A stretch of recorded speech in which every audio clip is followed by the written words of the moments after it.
하나님 말씀 보도록 하겠습니다. 잠언 13장 1절에서 6절입니다. 잠언 13장 1절에서 6절.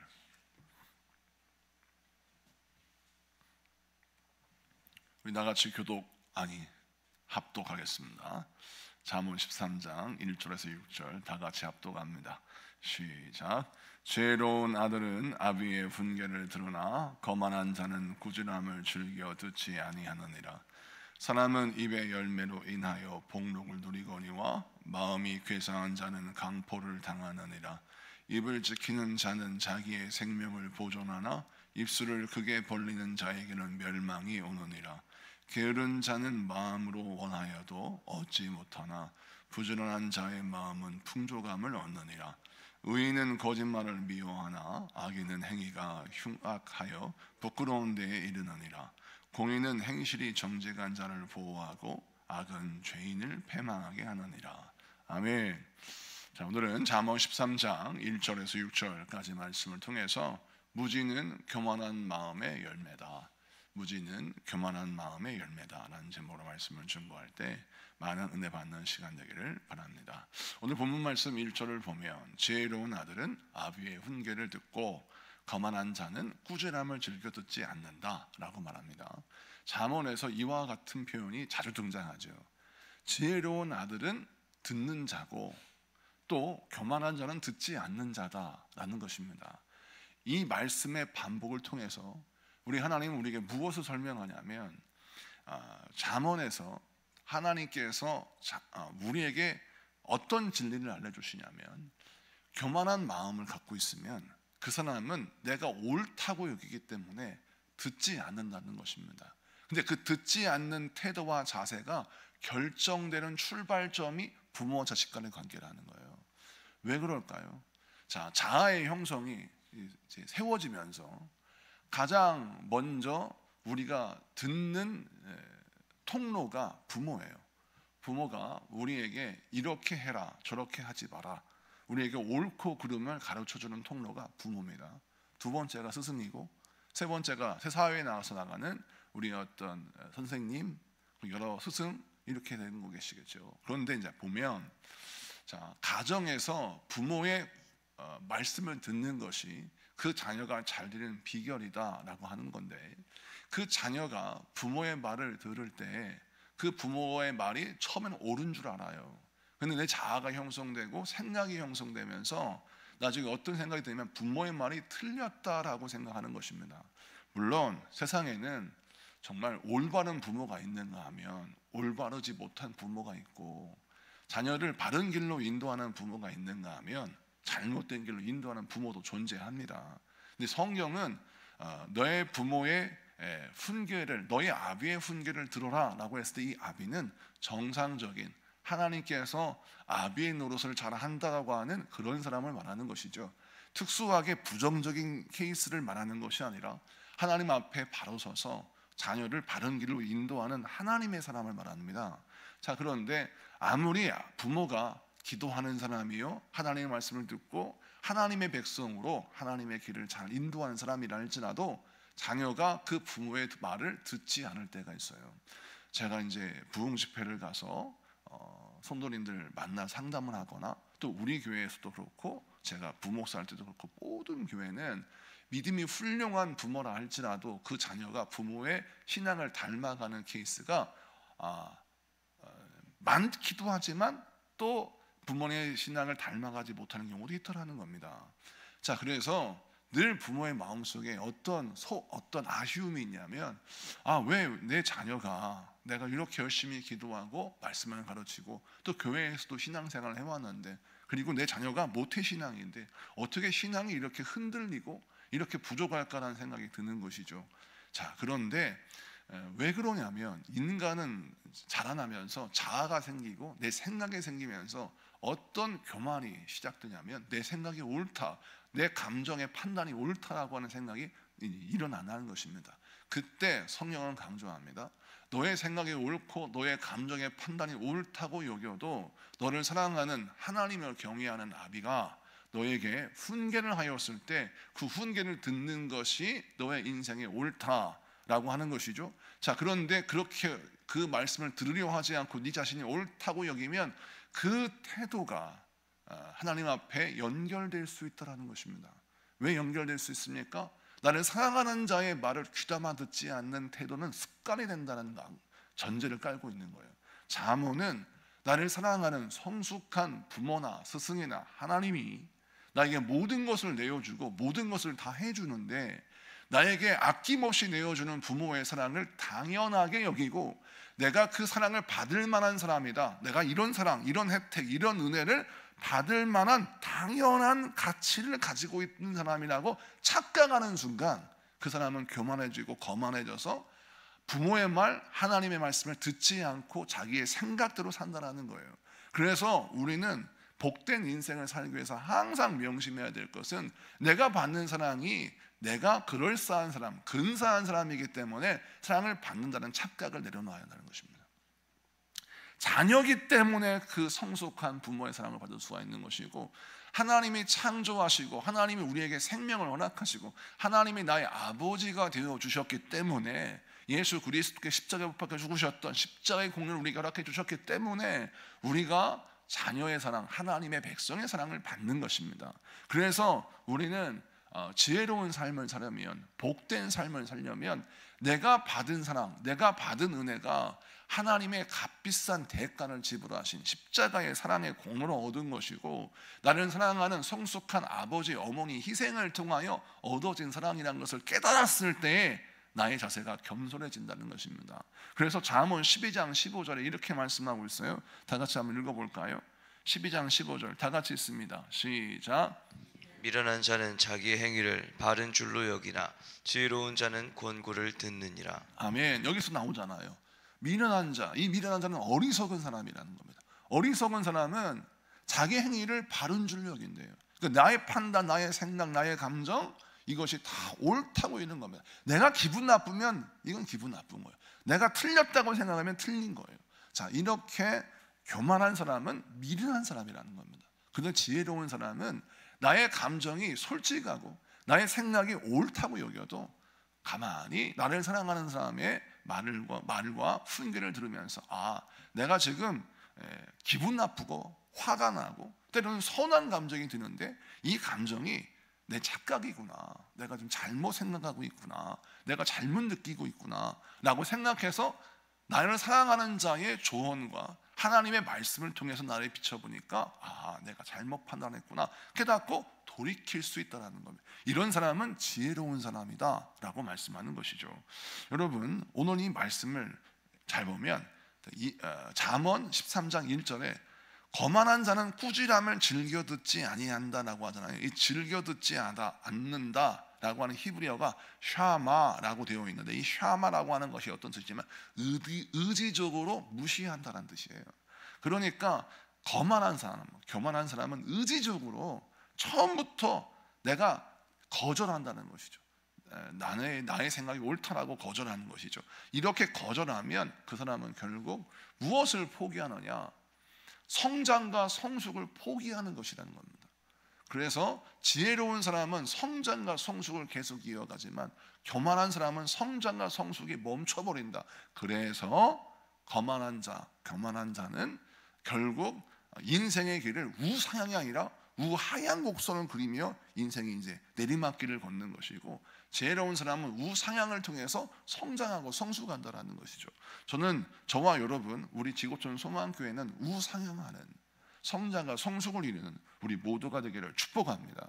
그러기 위해서 우리는 항상 명심해야 합니다. 무지는 교만한 마음의 열매다.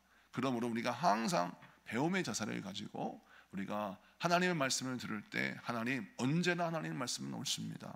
주여, 주의 말씀으로 나의 무지를 밝혀주시고 주의 말씀으로 나의 감정을 점검해 주셔서 나의 분노, 나의 희노애락이 주의 말씀으로 점검되어 올바른 감정의 컨트롤을 할 수 있는 그런 지혜로운 사람이 되게 하여 주시옵소서. 기도하신 여러분에게 축복합니다. 그 다음 말씀을 좀 보면 2절을 봅니다. 2절, 3절 두 절을 여러분의 목소리 한번 읽어주시겠어요? 2절, 3절 시작. 사람은 입의 열매로 인하여 복록을 누리거니와 마음이 괴사한 자는 강포를 당하느니라. 입을 지키는 자는 자기의 생명을 보존하나 입술을 크게 벌리는 자에게는 멸망이 오느니라. 아멘. 우선 2절, 3절 말씀 4절까지 읽어야 되는데, 우선 이 2절, 3절, 4절을 보면 어떤 특징이 있어요? 뭐뭐로 인하여 무엇을 얻고 뭐뭐로 인하여 무엇을 당한다. 그러니까 심은 대로 거둔다라고 하는 보응의 원리를 설명하고 있어요. 잠언에서 강조하는 말씀의 법칙이 보응의 원리예요. 무엇을 심으면 무엇이 난다. 심은 대로 거둔다라고 하는 기초적인 패턴을 가지고 말씀한다는 겁니다. 자, 그러면 성경을 좀 많이 읽으신 분들은 이 말씀의 뜻을 보면 약간 고개가 갸우뚱한 거예요. 왜냐하면 성경은 하나님 은혜를 강조하는 책이잖아요. 그래서 우리 예수님이 우리에게 항상 율법주의를 경계하고 예수 그리스도의 은혜, 하나님의 값없이 주시는 은혜, 그것을 강조하고 말씀을 주신다는 거예요. 그래서 예수님의 복음은 은혜입니다. 그래서 은혜가 참 중요하죠. 그런데 잠언서를 읽어보면 잠깐 고개가 갸우뚱한 게 율법주의처럼 보여요. 자, 신명기 레위기에 등장하는 율법은 무엇을 행하라 그리하면 복을 받을 것이다. 무엇을 행하지 말라 그리하면 너희가 복을 받을 것인데, 만약 그릇 행하고 잘못 행하고 죄를 범하면 이런 벌을 받을 것이다 라고 하는 보응의 원리가 아주 노골적으로 나오는 게 신명기 레위기예요. 자, 그러면 이 말씀을 살펴보니까 잠언도 약간 레위기와 비슷하네, 잠언도 신명기와 비슷하네. 예수님의 은혜가 강조되어야 되는데 사람의 의지나 사람의 행위나 사람의 어떤 행동이 율법주의처럼 강조되는 것 아니야? 뭐 내가 기도할 필요가 뭐가 있어? 이렇게 내가 선을 행하고 내가 이렇게 지혜롭게 행동하면 복을 받는다고 하니까 뭐 기도할 필요가 뭐가 있어? 내가 기도하고 내가 이렇게 지혜를 따라 행동하면 되는데, 내가 하나님의 말씀 따라 이렇게 행동하면 되는데 뭐 하나님께 기도할 필요가 뭐가 있나? 기도의 의지가 약해지고 또 하나님 은혜를 구하는 태도가 옅어진다는 느낌을 받는 거예요. 그런데 잠언은 그렇게 읽으면 율법주의 책이 되고, 잠언은 하나님의 은혜로 읽어야 하는 것입니다. 그것이 무엇이냐면 보응의 원리 자체가 하나님의 창조의 세계의 은혜의 법칙이에요. 여러분, 심은 대로 거둔다라고 하는 법칙이 자연의 법칙이지만, 이게 상식이라고 말하지만 이게 쉬운 일일까요? 절대 쉬운 일이 아닙니다. 여러분, 인생을 좀 더 현미경으로 들여다보세요. 여러분이 노력한다고 해서 얻어지는 결과가 있습니까? 내가 3시간을 일했어요. 세상에서 3시간 일하면 3시간에 합당한 시급을 주죠. 그 합당한 대가를 줍니다. 그런데 악덕 사장을 만나면 내가 3시간 일하건 3년을 일하건 돈을 못 받을 수 있어요. 나는 분명히 내 거래처에게 내 물건을 납품을 했어요. 그 사람이 그 납품한 대가를 나에게 줘야 됩니다. 근데 그 사람이 갑자기 부도를 내고 그거를 안 줄 수 있어요. 그러니까 인생은 심은 대로 거둔다. 이게 상식이죠. 내 상식대로 살아갈 수가 없는 시대가 우리의 시대입니다. 여러분, 공부도 마찬가지입니다. 제가 고등학교 때, 중학교 때 정말 열심히 공부를 했어요. 그런데 공부한 만큼 성적이 안 나오는 것을 경험하게 되었습니다. 아무리 노력해도 나의 노력에 비해 얻는 결과가 미약한 경우가 있다는 것이죠. 여러분, 신앙과 상관없이 우리 인생이 신문대로 거둔다, 보응의 원리가 상식이라고 말하지만 이것은 내 노력으로 되는 것이 아님을 우리가 깨닫는 순간이 온다라는 거예요. 근데 잠언은 말합니다. 우리가 하나님의 말씀을 따라, 하나님의 지혜를 따라 이렇게 심으면 이런 열매가 난다 라고 했을 때 그럼 내가 하면 되겠네 라고 하는 착각을 내려놓는 것이, 그렇게 되게 하시는 배후에 하나님의 은혜가 있기 때문에 말씀대로 살 때 하나님의 복을 주신다라는 관계가 성립되는 거예요. 할렐루야. 그래서 우리는 항상 무엇을 기억해야 되냐면, 내가 하나님의 말씀에 순종하는 것 자체가 하나님의 은혜구나. 순종하는 것도 하나님의 은혜가 있어야 순종하는 것이고, 그 순종함을 통해서 얻어지는 열매도 나의 노력의 산물이 아니라 나의 노력을 기뻐하시고 나의 노력과 발버둥을 바라보시며 나를 사랑하시는 주님이 나에게 선물로 주시는 것이 기도의 열매요, 순종의 열매요, 지혜를 통해서 행함의 열매구나. 이걸 깨닫고 이게 행동의 열매가 아니라 하나님이 나에게 주시는 그 은혜의 열매구나, 이걸 깨닫게 하시는 거예요. 그래서 2절에 사람은 입의 열매로 인하여 복록을 누리나, 이 복록은 뭐라고 말씀드렸어요? 하나님이 허락하시는 복을 말합니다. 복을 누리거니와 마음이 괴사한 자, 이 괴사한 자는 뭐냐면 아주 악하게 거짓말을 하는 자입니다. 악하게 거짓말을 하는 자는 강포를 당하니와, 이 강포는 뭐냐면 험한 꼴을 당한다라는 거예요. 그러니까 풀어 설명하자면 마음이 늘 간사하고 남을 속이고 자기의 악한 마음을 이렇게 거짓으로 포장하는 이런 거짓말하는 사람은 험한 꼴을 당한다라는 것입니다. 그러니까 2절 말씀을 간단히 요약하자면 우리는 입의 열매로 내가 복된 말을 하고 하나님이 알려주신 지혜를 통해서 항상 이게 복된 말을 심으면 그것을 통해서 하나님이 그 말의 씨가 자라게 하셔서 우리에게 귀한 복을 허락하시고, 악한 자는 아무리 자기가 복 받으려고 성공하려고 내가 뭔가 큰 권력과 명예와 부를 얻으려고 수단과 방법을 가리지 않고 악한 방법으로 인생을 산다 할지라도 그는 결국 하나님이 심판하신다, 뭐 이런 의미입니다. 자, 그러므로 이 말씀을 통해서 우리가 내 마음에 깊이 새겨야 할 것이 무엇입니까? 하나님, 나의 인생에 하나님의 보응의 원리가 온전히 이루어지게 하여 주시옵소서 라고 선포해야 돼요. 왜 선포해야 되냐면 하나님, 믿음의 상식으로 사는 것이 나에게 인생의 복된 길입니다 라고 믿어야, 이 믿음이 있어야 바르게 심을 수가 있는 겁니다. 그런데 만약 이 보응의 원리를 깨닫지 못하고 하나님께서 나에게 주시는 귀한 말씀을 사용하지 않고 그 믿음을 사용하지 않고 그냥 인생이라는 것이 그냥 뭐 하고 싶은 대로 살아도 돼, 그래도 뭐 인생 다 성공하던데, 이런 생각을 가지고 인생을 살면 그 사람은 반드시 중요한 시기에 하나님을 배반하고 죄를 행하고 악을 행할 수 있다라는 거예요. 그러면 주의할 게, 그러면 목사님 눈에는 눈, 이에는 이, 이런 이야기입니까? 자, 좋은 이야기인데 성경에서 눈에는 눈, 이에는 이와 같이 보응의 법칙을 말하면 보복하는 것처럼 느껴지는데, 이 보응의 원리, 잠언에서 나오는, 신명기에서 나오는 이 보응의 원리는 단순히 보복을 해라 이런 뜻이 아니에요. 그래서 대개 사람들이 세상에서는 말하기 쉽잖아요. 눈에는 눈, 이에는 이라고 하니까 이것은 보복을 하라는 말씀이다 라고 이해해서 보복의 원리로만 생각하는데 그런 뜻이 아니에요. 성경이 말하는 이 보응의 원리는 보복을 해라는 뜻이 아니라 반드시 복된 씨를 심으면 복된 씨의 열매를 얻게 하시고, 악한 씨를 심으면 악한 열매를 맺는다, 이것이 하나님께서 우리의 인생 가운데 허락하신 자연의 법칙, 창조의 질서라는 거예요. 그래서 이 창조의 질서 안에서 우리가 인생을 살아갈 때 복된 삶을 산다라는 겁니다. 여러분, 오늘 이 말씀을 내 마음에 새겨서 하나님, 내가 항상 이 하나님의 창조의 원리 안에서 믿음으로 말하고 믿음으로 행하며 하나님이 기뻐하시는 말, 하나님이 싫어하시는 말 분별해서 생명의 말에 씨를 뿌리고 사망의 말에 씨를 거두는 지혜로운 자가 되게 하여 주시옵소서. 기도하신 여러분에게 축복합니다. 자, 4절을 보겠습니다. 4절 다 같이 읽습니다. 시작.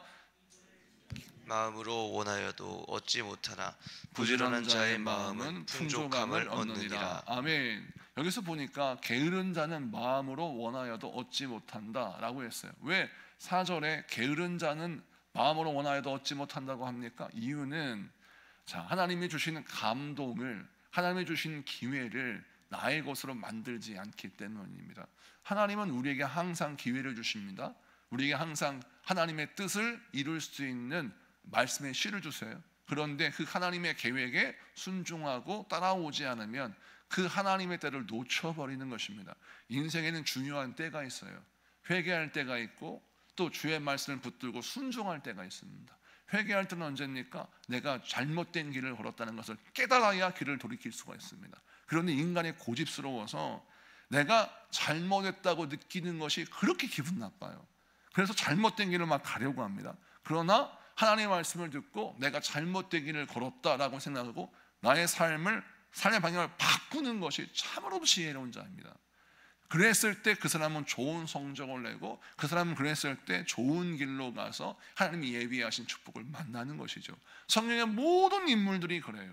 그래서 좋은 길로 인도하시기 위하여 우리 하나님은 끊임없이 선지자와 제사장을 통해서 말씀을 주시는 것이죠. 여러분, 오늘 이 말씀을 기억하십시오. 게으른 자는 항상 말씀을 듣기를 게을리해야 합니다. 그렇기 때문에 항상 마음이 원하는 대로 내가 내키는 대로 행하는 것이 습관인 것이요. 우리는 항상 내 마음이 내키는 대로 기분이 내키는 삶인 것을 거절해야 합니다. 하나님의 말씀을 듣고 나의 삶의 방향을 점검해야 합니다. 여러분, 복받는 사람의 특징은 또 성경에 나오는 하나님이 함께 하셔서 기적을 체험하고 능력을 체험하고 자손 대대로 하나님의 은혜의 놀라운 역사를 경험하는 그런 인생들을 보니까 어떤 특징이냐면 끊임없이 하나님 앞에 자신을 점검해요. 하나님, 내 생각이 옳습니까? 나의 판단의 길이 옳습니까? 라고 기도하고 인생길을 걸어갈 때 하나님은 그 사람이 하나님이 되어주시는 것이죠. 오늘 이 말씀 붙들고 승리하신 여러분에게 축복합니다. 시간이 많이 갔지만 5절 6절 한 번 더 읽고 마치겠습니다. 5절 6절 다 같이 읽습니다. 시작.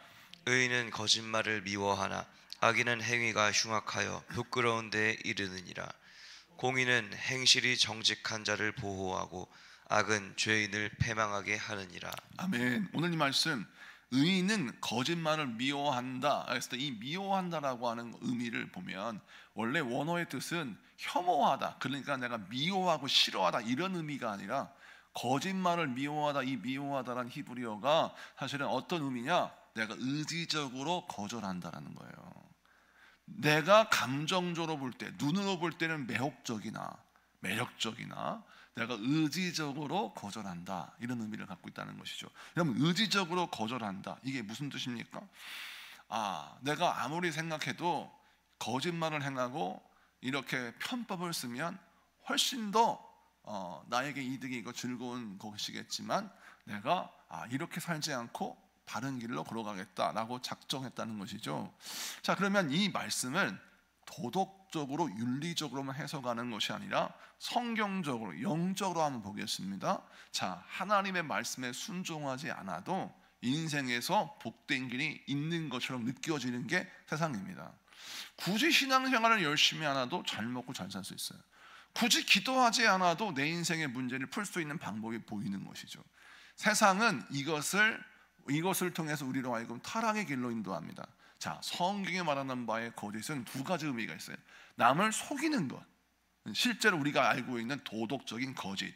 두 번째, 이 거짓은 악한 영이 사용하는 방법입니다. 하나님이 우리에게 허락하신 진리의 길을 복된 길로 보지 않고 자신이 파놓은 함정, 자신이 파놓은 멸망과 패망의 길을 복된 길처럼 속이는 일이 거짓이에요. 이 두 가지 것을 이해해야 합니다. 자, 그러면 잠언에 말하는 정직은 뭡니까? 두 가지 의미가 있음을 기억해야 돼요. 첫 번째는 하나님의 마음과 생각을 그대로 따라하는 것이 정직이고, 두 번째는 사람들 앞에서, 세상 앞에서 우리가 도덕적으로 정직한 것을 말합니다. 이 두 가지가 하나가 되었을 때 성경은 올바른 정직한 자라고 말하는 것이죠. 자, 그렇다면 오늘 말씀에 의인은 거짓을 싫어한다, 이게 무슨 뜻이냐면 의인은 항상 나도 느끼기에 신앙생활 열심히 하지 않아도, 또 기도 열심히 하지 않아도 얼마든지 잘 먹고 잘 살 수 있는, 인생에 행복할 수 있는 길이 있다는 걸 나도 알아요. 그런데 의지적으로 하나님이 기뻐하시는 방법대로 밀어붙여서 나는 누가 뭐라 해도 하나님 앞에 기도하고 하나님을 사랑하고 하나님께 영광 누리는 삶을 살아가고 말미암아 나는 하나님의 뜻대로 살겠다고 결단하는 것이 그 사람의 마음이라는 겁니다. 그러면 하나님이 그에게 복을 주시고 그 사람을 공의로운 자라든가 하나님의 마음에 합한 자요. 또 동시에 세상에서 거짓말로 내 인생의 성공을 꿈꾸는 것이 아니라 하나님의 방법대로 인생을 삶으로 말미암아 결국 궁극적인 하나님의 긍정적이고 건강한 복을 그 인생에 허락하신다라는 것이죠. 오늘 이 말씀 붙들고 승리하신 여러분들에게 축복합니다. 말씀을 마칩니다. 새벽에 나와서 기도하는 여러분, 우리가 기도로 승리하는 방법은 무엇입니까? 하나님의 기뻐하시는 방법대로 살아가면서 하나님이 무엇을 원하시는지 방향성을 잡고 기도하는 것이 중요합니다. 잘못된 방향을 잡으면 그 사람은 기도에 실패하는 것입니다. 그래서 우리는 올바른 방향을 가지고 기도해야 되겠죠. 그 방향을 알려주시는 것은 오직 말씀인 것입니다. 이 성경 말씀을 통해서 여러분 인생의 올바른 방향을 찾고 여러분 인생의 삶의 법칙을 하나님의 법칙으로, 특별히 잠언에서 말씀하는 지혜의 법칙으로 여러분의 인생의 모든 삶의 방법을 세팅해서 복된 삶, 의로운 삶, 하나님의 기뻐하시는 참된 삶을 살아가시는 여러분에게 축복합니다. 우리 공동기도문 같이 선포하고 기도하고 우리 통성 기도하겠습니다. 자, 같이 선포하며 기도하겠습니다. 시작. 지혜로우신 하나님, 오늘도 주의 말씀 앞에 나의 생각과 판단을 내려놓고 겸손히 말씀 앞에서 순종할 수 있는 은혜를 주시니 감사합니다. 주의 말씀으로 저의 마음을 바르게 세우시고 거짓을 미워하며 진리의 길을 따르게 하옵소서. 공의로 행하여 주의 보호 아래 거하게 하시며 모든 길에서 주님의 인도하심을 잊지 않게 하옵소서. 오늘도 말씀 안에서 저의 영혼이 새로워지고 삶이 주의 은혜 지혜로 단련되게 하옵소서. 우리의 구원자 되신 예수 그리스도의 이름으로 기도드립니다. 아멘.